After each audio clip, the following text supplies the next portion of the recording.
One problem is that, and I got into talking about substance abuse and working with substance abuse patients with ADHD by some people who were doing a substance abuse program, and they said, after the hearing of one of my presentations, that they thought a lot of their patients who didn't respond to their treatment, the substance abuse treatment, and this was a 30-day program, they thought may have attention deficit disorder.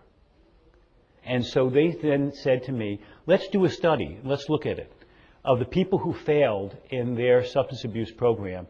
Let's evaluate them and see if they had substance abuse. And matter of fact, the majority of them did. So the majority of people who failed substance abuse programs had a comorbid ADHD that was not being treated, and we felt that that was why they didn't respond as well to their substance abuse program. So I want to talk today about some of the controversy about using medications in mental health conditions and substance abuse, the comorbidity of substance abuse and other mental health disorders, and then talk about some of the new research, which is absolutely fascinating, that's coming out by Norma Valkow on substance abuse disorders and some of the physiologic. We now have PET scans that can look at the metabolism in the brain of patients with ADHD and with substance abuse. And I understand yesterday you all had a presentation about some of the neurophysiology about attention deficit hyperactivity disorder, and I want to add a little dimension in terms of also the substance abuse. There's a great deal of concern and fear that has gone on for a very long time about the use of ADHD medication stimulants with substance abuse patients. There's concern, and I've given a presentation about this to substance abuse workers, people in the field who are doing the work, and their concern is if you use medication, then people won't do the work.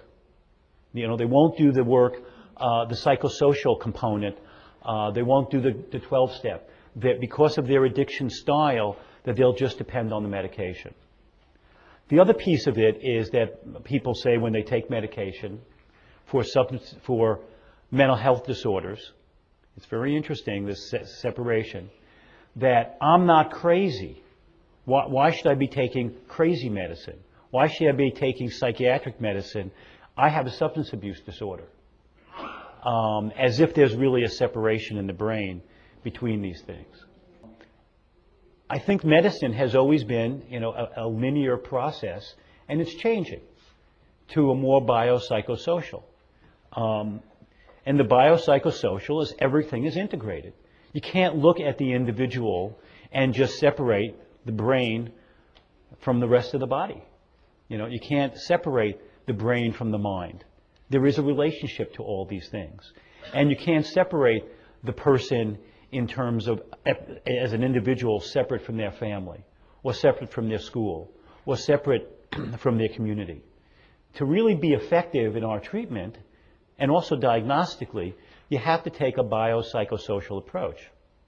So, in my view, I don't treat people, I don't diagnose people unless I'm looking at it from a biopsychosocial approach.